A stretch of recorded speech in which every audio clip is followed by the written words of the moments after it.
Ladies and gentlemen, thank you for waiting. It's time for the V Nation National Tournament opening ceremony. Yeah! The national tournament is different from the preliminary league. It's an individual tournament. The battlefield is entire city. The whole city? What does that mean? So that's how it is.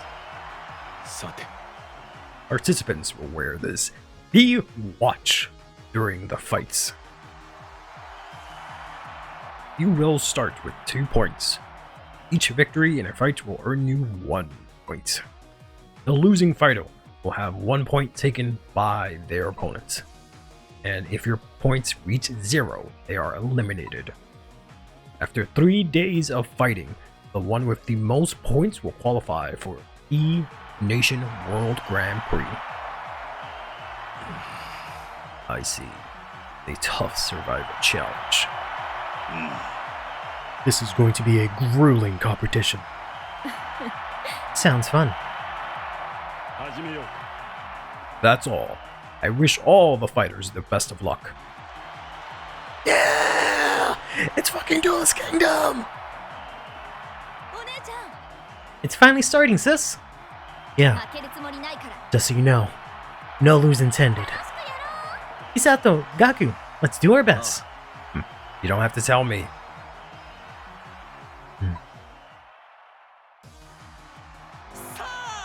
Now, the first day of the Nation National Tournament has finally begun. Everywhere in the city, fighters are fighting furiously to earn points. I've decided from the start that you'll be my first opponent, Ichidoji. Masaru, I'm grateful to you for protecting Setsugetsuka and bringing us together. So now, as a new leader, as a Vanguard fighter, I'm gonna give you my full power fight. So, hope you're ready. That's my line. I will definitely reach my mother. I won't hold back against anyone. Here I come.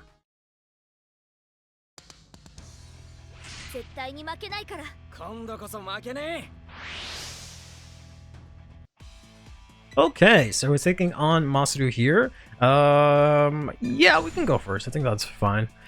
And we have ourselves our little Duelist Kingdom run going here in Deer Days 2, which is kind of cute because you basically have the equivalent of star chips, right? And whenever you are to fight someone, there we go. Okay, I had some lag for a second. Whenever you are to fight someone, you have to basically wager your points, aka star chips, and you get 2 to start, and once you lose them all, you are done for, right? So I didn't specify that I can wager like 50 if I have 50 points or something like that. It's just like I think 1. So you technically it's just like you have 2 lives or something like that, but either way, kind of cool. But I don't know how much it makes sense from like a tournament structure personally, and I feel like this is something like Japan does, so maybe it kind of does make sense where essentially they have a team tournament, right, all throughout the year, you know, 3-man team tournament, and then once they're done and you qualify, you split up from your team and you do singles in the like finals. I always thought that was kind of strange because then you have to fight your teammates that you worked with to qualify for, but I can kind of see the like how cool that would be at the same time. So I don't know. Hopefully this episode doesn't sound too weird. I realized quick behind the covers, behind the scenes information. So one, I've noticed that I actually so I've switched over to use OBS for these recordings, right? In the first Deer Days playthrough, I was using Camtasia, and recording is completely different, right? But now I've decided to make the switch over to instead use DaVinci Resolve, right, to edit. And because of the fact that I can use DaVinci Resolve, that means that I can do more things, but I really haven't had the chance to do any of those more things right now because I'm still kind of getting used to it. So that's why this playthrough hasn't had like crazy amounts of edits like the first one did to an extent. But we can go ahead and play this. Actually, doesn't really matter. In doing that, I'm also using OBS. Yeah, we'll call this PL on the bottom. To record my audio, and I realized that for all the previous videos I actually wasn't using any of my like filters for my audio, so thankfully the audio was okay, and I manually cut out all of the like bits and pieces of like sound that came through that I didn't like, which was kind of tedious. But I realize now that's because, you know, I didn't have the freaking stuff to clean it up, right? So that's why I was having so much trouble before, but now that's been, you know, addressed, and I should have everything and it should sound good. But I decided to be a doofus and go the extra mile-ish and enable some of the like equalizers, because I have a plugin that has an equalizer that I've just never used in my life, right? If you don't know what any of this means, just bear with me for a second. And I've never used it in my life, so I tried to like use it and have it match the equalizer that I usually use for when I record my audio. So hopefully it you know, sounds exactly the same as before, is the hope, or it at least sounds better than the previous videos, right? And hopefully not worse. My concern is like when I laugh, or like one of those like things that you do right when you speak. I feel like the outliers, like laughing, or you know, make a weird noise, something like that, right? I feel like it might come up, and maybe the equalizer might do something funky with it, because I did like some testing of the audio, right? I'm not a complete buffoon. I did some testing to see how it would sound like, and it sounded fine, but I didn't like, you know, stress test it. All that to say, right? TLDR, if you zoned out, hopefully this audio sounds good, because I'm trying out something new. If not, I'm very sorry. But speaking of trying out something new, I am using Luan today. He is a deck that is kind of, well, I don't know if I want to say infamous, but he's very interesting for many, many different reasons, right? So he's a Youthquake deck, which means that he comes from the manga that we have. Why did you... Hold on. I've been seeing the computer do this lately, and I've just been so confused why they do this stuff. Because I was fighting against Kana in a free fight, and she's the girl that uses Fortia, right, with friends, and she overcalled like the same card like 3 times or something like that. It was just so good. Like, she had a grade 1 on board, and then she overcalled it with the same grade 1 to then overcall it with a grade 3, and I was just like, what the fuck are you doing? It was so confusing. And now I think he just overcalled Selfish Engraver to then call Selfish Engraver, when he could have just called Selfish Engraver over here, had 2 columns of Selfish Engraver. I don't understand sometimes why the computer does that stuff. That's the only weird thing I've noticed, right, when it comes to the computer. But anywho, yeah, so we're using Luan, who's a very interesting deck, because he's from Youthquake, which means, you know, he's in the manga, which means he doesn't really get a lot of support, right? The other Youthquake decks are Clotho Blaze, who's only had 1 wave of support, did not get an extra card, any extra waves of support in the upcoming set after he came out, right? And Stoiraja, who I believe didn't get any cards either. They might have gotten 1 or 2. I might be lying about that, but I don't think they got anything too crazy, right? So we're actually going to use our effect here. We cannot use the Test of Fault that I have in my hand, because I do not have any more soul after this to overcall this. And I guess we can keep everything else, right? I don't think we have to go too crazy here. We can keep the draw 2 for later or whatnot. Let's just go ahead and swing in here. But yeah, a lot of the Youthquake decks, they don't really get a lot of support. They have gotten, you know, the first 2 Youthquake decks did get a decent amount of support now, because they had a first wave in set 11, which ironically, those were the decks that were taken out, right? All the cards for those decks were taken out of this game. I think I have Persona right, so I can pop deck that. We're taking out of Dear Days 1 for some reason. I don't understand why they excluded them in the DLC for that set. But they're in the game now. And then thankfully they had support in set 3 of Divines, which made both decks, Silhouette and Mythiarch, really good, right, in my opinion. But then we got 2 new Youth Quake decks in that, and before that we had Luan in Triple Drive booster, right? And that was a really weird booster because of the fact that it was like a festival booster style thing, but it had a bunch of reprints. Like for all intents and purposes, it was an amazing set because it gave us SIRs, triggers, it gave us a bunch of reprints for a lot of different cards, and it gave us these new decks in Luan and Deadlands, which I guess I should do. I guess I should use him afterwards now that I'm bringing it up so much, but maybe not. I don't know. I had another deck that I wanted to plan to use for another part after this, but the issue with these decks and that set is that it was the cards in those specific new decks are short printed in that product, which just means that they're really hard to get, right? It's already a very hard product to pull what you want because you only get 3 cards per pack. So on top of that, it's a smaller box, right? You only get like 10 packs, so it's just really hard to get what you want. But they're also short printed, which makes it even harder. But on top of that, the set itself was short printed, so it was really hard to find it. Which is why I was so hyped for that set, because I really wanted to get a lot of the triggers, because it's like 1 SR trigger per box, and Luan was super cool and all this stuff. But I didn't end up actually getting my product until way later because it was sold out, because barely anyone had any product for it, and I didn't get it until way later. The box even came with Shinri as a box topper. That's how insane this product was. But yeah, it's just super unfortunate that Luan had to be released in that, and then he's got no direct support. He's gotten 1 card in Divine Set 3. Technically, it doesn't say his name exclusively, but it's some eco that you can use in the deck that I'm not playing because I think it's dumb. But we can actually use this. I don't really need Tetrafault there, but I'd rather you not Soul Charge.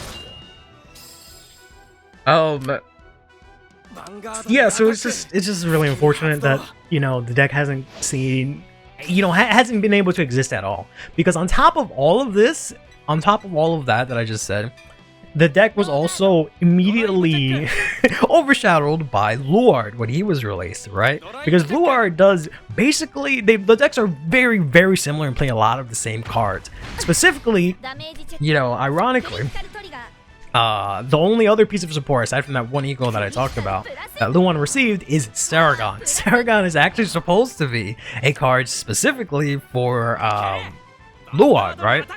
Not for every character deck per se, but yeah, it's supposed to be for every for Luan specifically, right? It's specifically his card. But of course, we all know how that went. And then Luard came out, used Saragon extremely well, right? Because this deck can also kind of put back triggers to an extent, like how Luard does. It is a Keter deck. It can use the order package because it has its own innate built-in orders and all that jazz, right? But it was just a whole mess. I just feel I feel so bad, and I feel some type of way with what they did, but it is what it is. So we're just gonna go ahead and use Luan's exclusive order here, which is allowing me to bring stuff back from drop, which again is something that then Raziel ended up doing as well. So everyone just stole Luan's thunder, and then Luan came out a month before Luard. And they also have similar names, which obviously doesn't help anything, right? So we're gonna call out the Saragon here, and we're gonna put the Biscotte to the bottom of the deck, so we can use that again at some point later on. We'll then go ahead and actually, no, we won't call that. We'll use this skill here to Soul Blast this out. Maybe I shouldn't have done that. It should be fine. It should be fine. To call out this horse here, you notice that they have the same type of armor. If there was any ever doubts of whether or not that's a Luan card or anything like that, but I should Soul Blast out and call or I should Soul Blast out this no, Soul Blast out his form here, right? His evolved form, because the way Luan works is that he is a knight that has a strong connection with his horse. This is the horse, and they can fuse together to become this, which is super cool, right? And that's why I really like it. I like armor. I like bonds between between people. I like the fact that they've used together, right? I could use this, but I'm afraid I might try to my other form here, because you ride this evolved form from your deck. Alright, so that's why I want to Soul Blast it out, so I can use this grade 1 here to put it on the bottom of my deck, so I can then ride it. But I can also ride it from hand in case I drive check it here.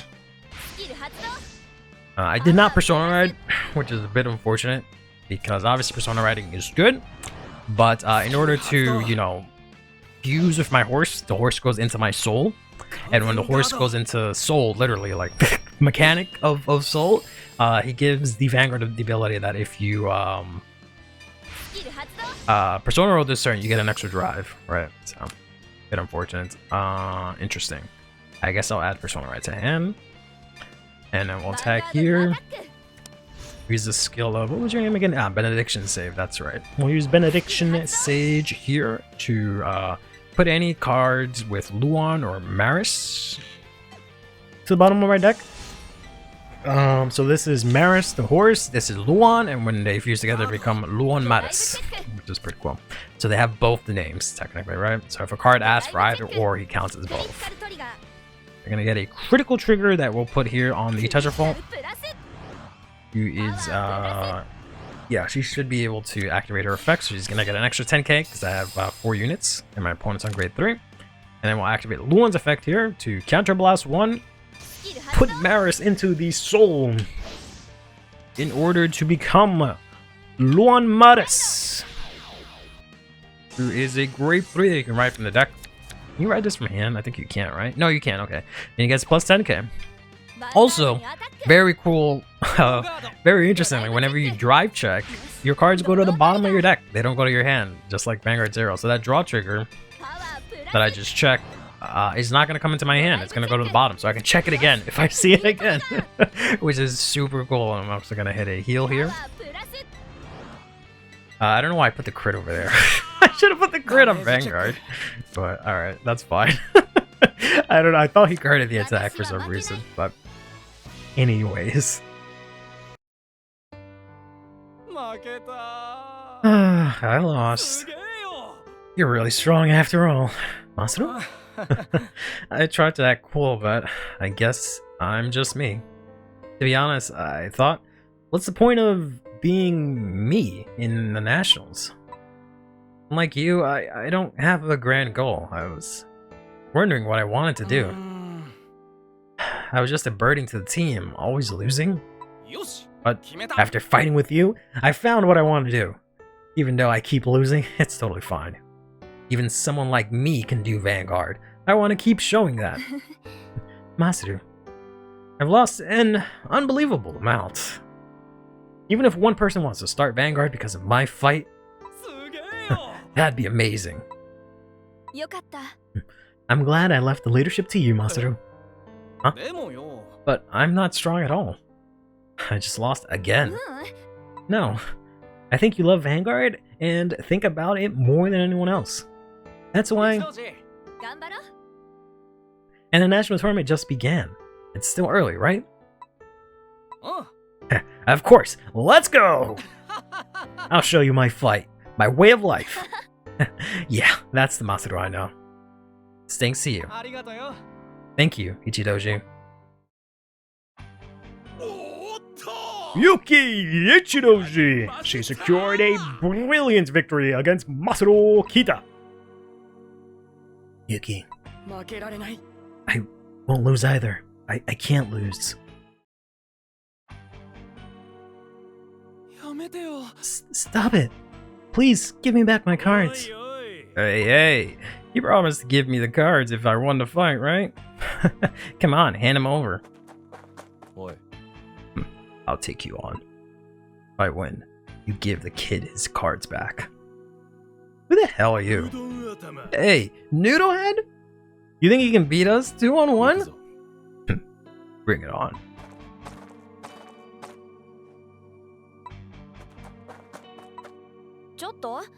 Is that... That worked out. You're really strong. Thank you. Doji. Ichidoji. This is kind of embarrassing. Huh? That day, I just like them, taking on the taking side, believing card strength was everything. That might be true, but you're not now. Admitting own weakness is really an amazing thing. I was the same, but it's really hard to convey in words. Yeah, we're Vanguard fighters after all. Let's do this. I'll give it my all.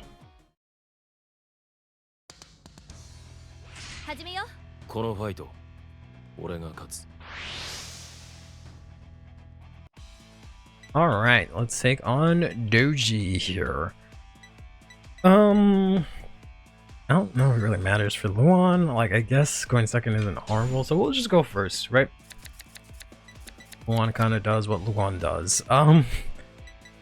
Yeah, we can keep this. Ah, that sucks. That's fine. I mean, a heal for a draw is fair enough. Alright, we're gonna get the D skill for order, which is the only one that I've used throughout the course of this game.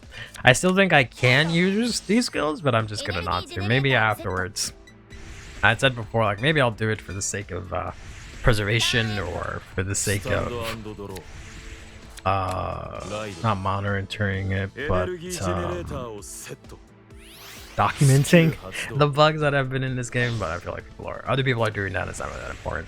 I'm in like this weird spot when it comes to this game where like I was very upset when it was announced because of the way that I found out, or I just found out because of some Twitter posts.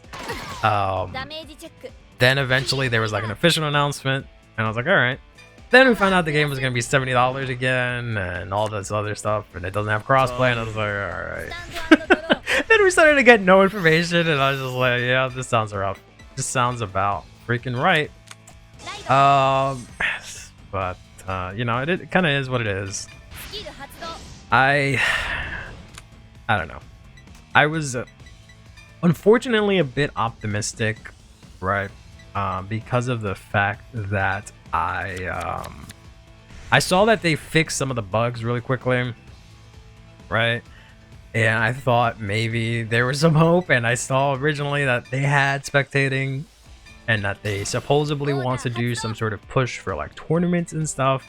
So I thought, all right, maybe maybe they're at a new leaf, but I think it's just mainly coping and wanting things to be okay. But it kind of is what it is. We'll see.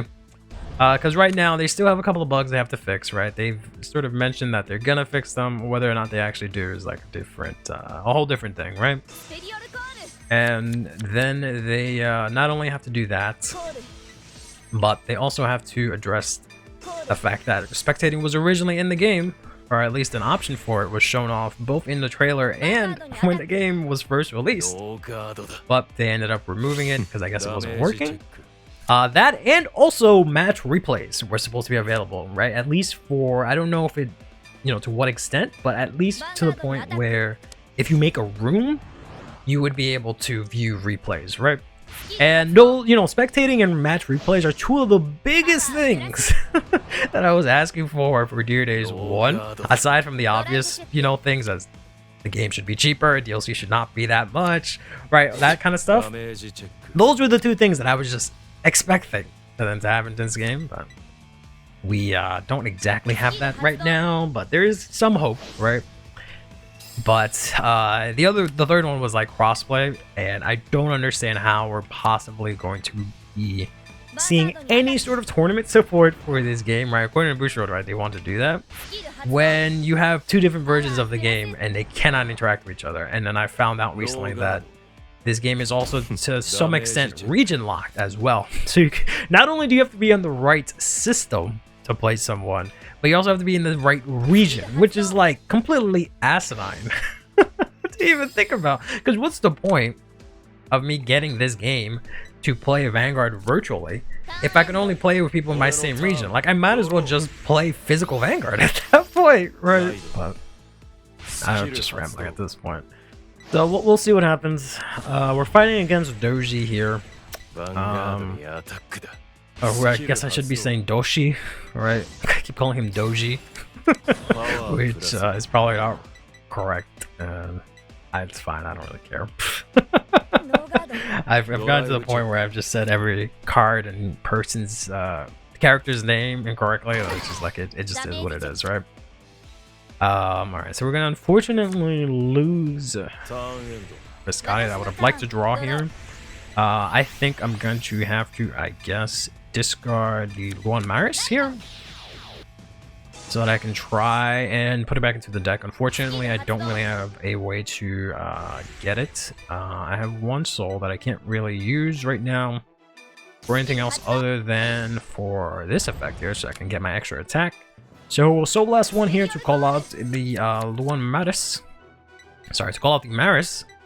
I also can't even use... Well, I can't use this because of the way they trigger. This will go to Soul, then I can activate this, right? I just can't use both of them. So I will just call this out for the sake of calling this out. And I guess I will play the Regulus piece in order to draw 2 here, because I don't really need the Counterblast. And I'm going to get not the best options. Alright, there's no point in having the Maris in hand because of the fact that it will just end up getting called out, right? What I needed was the Benedict Sage, so that I can have that put cards on the bottom of the deck. But it's fine, I guess. Go ahead and see if we can. Alright. I was gonna say, let's see if we can maybe beat Doji before, or I'm sorry, Doshi before he even rides grade 2. But no, he's gonna check a defensive draw trigger, which is gonna make this really hard. Yeah, unless he like no guards and I check a crit. He's not gonna let that happen. I'm gonna check a Sharingan followed by a the order that's exclusive to Luan. The Rising Dragon Springs or something like that. Soul Rinsing Spring of Dragons, that's what it is. Which means that I can just play it, Counterblast 1, call something from drop, and put another card from my drop. That's a normal unit on the bottom of my deck. Which is pretty cool. Which allows me to again recycle my Saragons and stuff like that if I really wanted to, right? So that's why I was saying that it kind of does what Lord does as well, right? And it's also very similar to Raziel, right? These 3 decks kind of all do the same thing, except Lord has the power of being a stride deck, and Raziel has the power of being a main character deck. So he has that going for him, as well as, you know, the fact that he actually gets support, right? Whereas Luan, not so much, right? He doesn't really get any form of direct support, or he hasn't, and I shouldn't say he doesn't, right? He will hopefully get it in the future, but we'll see. I'm very interested to see what happens with Divines set, should be 9, right? Because we have Divines set 7 and 8, should be upcoming sets. 7 already came out in Japan.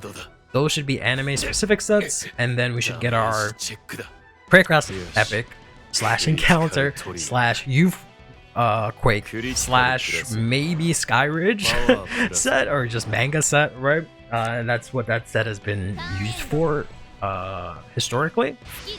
So I'm hoping we get something cool for Youth Quake, maybe some more decks or something, I don't know, because the Craycross Epic story has ended with set 6, which is a bit unfortunate, you know, because I don't know what's gonna happen to those decks in that set. Those decks in that story, right? So that is all of the Craycross Epic decks. So that's that encompasses Michu, Tamamiura, Thegria, Chaos, Eva, and Rora, right? Rora was the only one, because he was the main character, who ended up getting a new form out of all of that. We have no idea what that means for the other characters. They just got it in order / set order / blitz order, depending on who they are, except for Michu, who did not get anything, who might get something in the next lyrical set. And that's about it. And I think we've heard that Rora is getting another card as a promo, so maybe they'll, you know, the other Craycross Epic decks will get support via promos. But we also have Craycross Epic decks that aren't part of the main story as well, right? So that encompasses stuff like Shoujo Doji, Arkwright, Sacrifice Glass, the newly released Borderline, right? We have no idea how those decks are gonna get any support either, right? You would think it's the Craycross Epic set, right, which has the encounters on it stuff. But if there's no more story to tell, like I don't really know what's gonna happen with that, which is a bit unfortunate. I thought maybe they would focus more, like turn that into like an encounter slash manga slash maybe even stride set, right? Because set 6 was for the anniversary of Gimme, and it included strides in it. This is the first time we've had main set or booster set strides in standard. So maybe that's something they'll do in the future, right? Because only Messiah and Chronojet got a third stride, right? But we have 4 other stride decks that that might get them. So who knows, right? Maybe Shiranu and Luard will get them, which I'd rather them not, considering how good those decks have been for a long time, personally. But maybe that's the case, right? Maybe that's what that set becomes. So it's kind of all up in the air, which is like, I don't know. It should be a good thing that there's a lot of different decks that could be supported, because that just means we can make different types of products. I say we as in like a company, right? Speaking for Booster, because we can make different types of products, right? We can make different booster sets. We can do a lot of things with this format if we wanted to. If we wanted to make money and support these products, but Bushiroad doesn't really tend to go that route. So I don't know how this is going to end up, how it's going to shake out. But we'll see what happens. Let's go ahead and call final turn here on Doji, and let's go ahead and then activate our skill here to Soul Blast out Luan Maris. So we can go ahead and call our Maris. And we can actually, well, it doesn't make a huge difference when I use it. So I'll then play the order here. We'll counterblast 1 to play Soul of Rinsing Dragon Springs or something or another. And we have quite a lot of options, so we can select these 2, I guess. We'll call out the dog. I could have also called out the countercharger, but I don't really need her right now. And we'll put this on the bottom of my deck. And then we'll go ahead and call ourselves the Tetrafold, who says if I played an order this turn and I played her not by a unit's ability, I can Soul Blast 1, look at the top 5. Very nice. Interesting options. I guess we'll just grab the Benedict Sage here. I can look at the top 5, either add an order from it, a normal order to my hand, or I can call out a unit. So we're going to call out the Benedict Sage here, and then we'll call out another Saragon, and then we're going to go ahead and use the actability of our Energy Generator to draw 1. Unfortunately, it's going to be a crit. And then we'll go to combat here. And we'll hit Doji with an impressive 38k from Luan Maris here. Because we got 5k from using the order, and then Saragon skill will activate, actually 43k. Saragon's effect will activate because I played an order, he'll get 5k, he gets 5k from the order, and then Maris gets 5k whenever he attacks, if I have Luan, right? So that's going to be a PG here from Doshi. I'm then going to be able to resolve my Saragon here in order to retire it. And look at the top 2. We'll grab, I guess, the Scotty, put the crit on the bottom. And then we'll swing in here with our Luan, boosted by the Benedict Sage. I have Counterblast for days. So we'll actually put this horse on the bottom, and then we'll Counterblast 1 to draw. Why not? I drew a heal. That's fine. I wasn't going to activate to heal us at least. And Doshi here is going to guard for 2 to pass. At least I wouldn't have broke through it either way. So I guess it doesn't make a difference, and we have Persona Ride for next turn. But wait, Doshi, I'm not done yet. I'll activate my Vanguard's ability here. We'll counterblast 1, putting Maris into the soul. In order to show up die, I guess, into Luan Maris. Here, and then I can activate the skill of Maris. It gives my Vanguard an additional drive. So I'll swing in for 33. Triple drive. And check PG, which will go to the bottom of my deck. And check Saragon, which will go to the bottom of my deck. And check Draw Trigger, which will draw me a card and then go to the bottom of my deck. Gimme the OT, that's unfortunate. For those wondering, if you do check the OT with Luan or Luan Maris, it does get removed, so it doesn't go to the bottom of the deck, right? You can't just constantly check the OT, which would have been funny, but yeah, not a thing. As expected, you're strong. No, I still have a long way to go. True strength isn't just about how good you are in fights. That's what I've learned. As proof. Look. Mister! Teach me Vanguard! Me too! Me too, me too! See? Why is it suddenly nighttime? Teaching, Stop that. Doshi, thank you.